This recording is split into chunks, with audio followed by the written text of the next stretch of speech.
shame. So it might be that there might be shame around issues of the bowel and the gut and diarrhea and pain. He didn't want to come to the station. Sorry?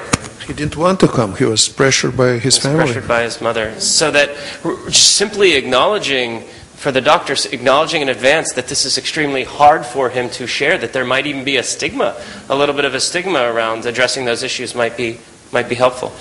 Great. So we have some suggestions. I'm just going to kind of highlight them.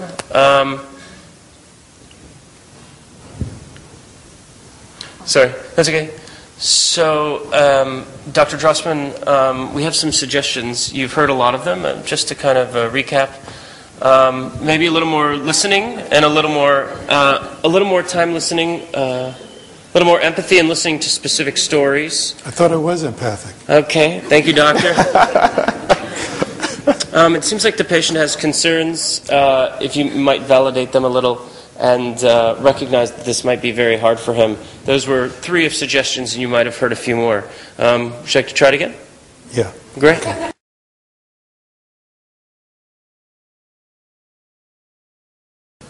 Hi, I'm Dr. Drossman. Hi, Dr. Drossman. I'm Dimala Deroju. Mr. Deroju. Yes, that is correct. Where are you from originally? Oh, I'm from Nigeria. Oh, really? Yes. Have you been here long? About 5 years. Okay. Yeah. What brought you here? Well, I came here to go to graduate school. And then my family joined me, and I just got out and got a job. I've been working for about 6 months now. Okay. Who's here with you now? Well, I have my mother here with me.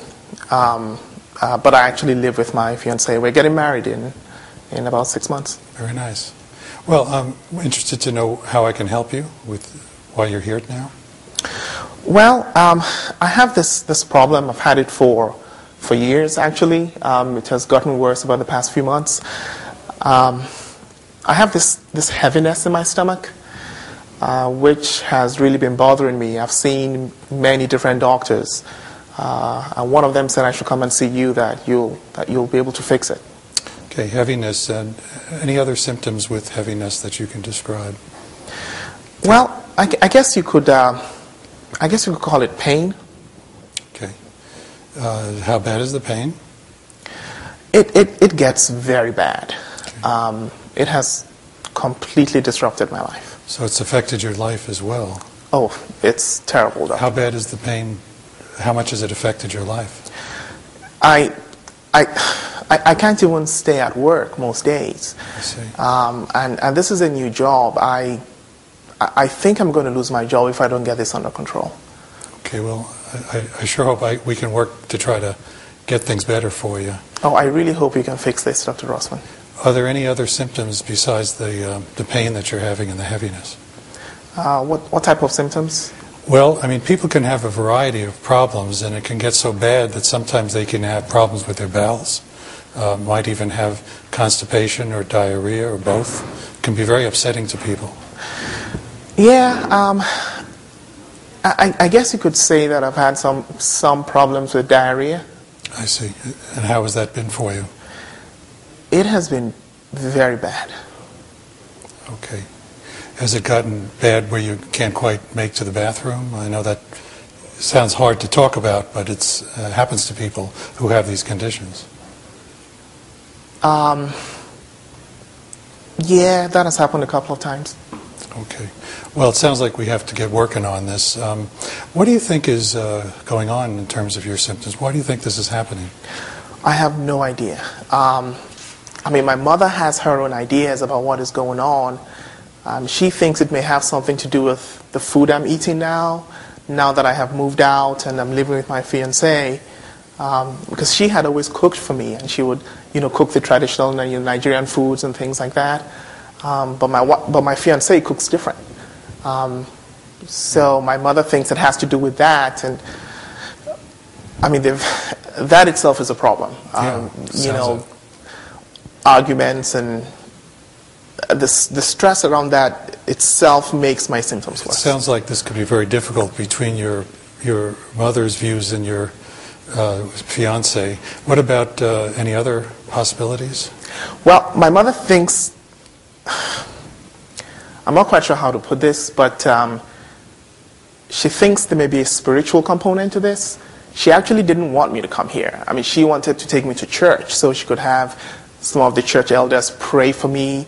She thinks some people somewhere may be doing this to me. Of course, my fiancé would have no part of that. Sounds like you're caught between two very different value systems, and your whole family is involved in this. You don't want to be me, Dr. Drossman. This is terrible. Do you think this is playing a role in your symptoms as well? I don't know, but whenever all this starts going on, it makes things worse. I have no idea. I don't know why that is. Okay, well, it's certainly possible that this could be playing a role. We know from the records, one of the things we want to consider is whether this is irritable bowel syndrome. I don't know if you've heard of that before or know much about it.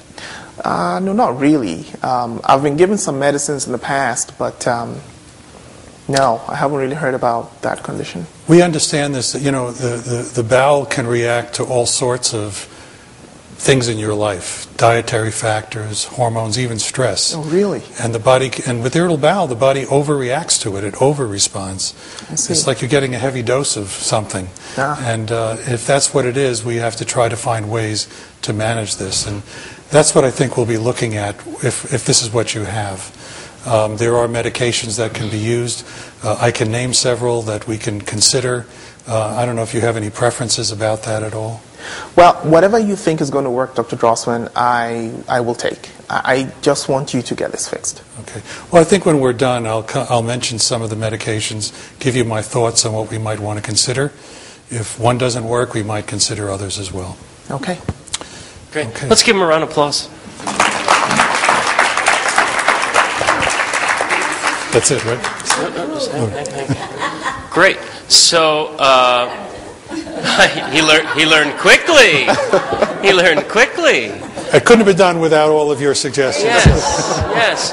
So what again? We're looking for strategies for effective communication across cultures or with specific cultures in the medical interview. What are some things that this doctor did better? What are some of the adjustments? What are some of the strategies that he tried? And could one of you maybe pass mics around? Maybe one of you two? I want to get you all involved in the back. We now have two people who will bring mics to you. Please participate. What was better this time? What are some good strategies? He got in touch with the patient. Great. He got in touch with the patient. Say more about that. I mean, he was interested, he gave him time, he wanted to explain him, he wanted to know the real meanings the patient So brings. he listened, with genuineness. He sought to connect with the patient. That's right. There was a lot more empathy. He was in less of a rush. Open questions? More open-ended questions, right? As opposed to the closed-ended questions, which limit the patient. A lot more open-ended questions, which allow the patient to describe it in exactly his or her terms. And gives him more alternatives and tells him that there are many prescriptions. And I mean, he is more, gives him more confidence. Wonderful. More confidence. Oh, just behind you. What else? What other strategies? Here you go. I'll take it. What other strategies did he try? Yes. I just mentioned the introduction was great. One important thing is to try to establish rapport right away when you have a short time. And one other thing that could have been done would have been to mention that you already have some information, you received some records, so that the person isn't starting blank. What brings you here? And you don't know how he's going to respond to that, what he's going to be willing to say. But if he knows you're on the same page already, then he can elaborate and correct anything that... Right. So one additional suggestion that we didn't see is not only on the greeting. By the way, it was a much improved greeting. There were no assumptions. There was no, his worldview was Africa, but his worldview was much more specific and oriented around national origin. So we kind of want to praise that. But one other suggestion is to kind of refer to the past, right? I just want to know, I've examined your file, I've become familiar with your case. Now let me hear it from you. It's another wonderful suggestion.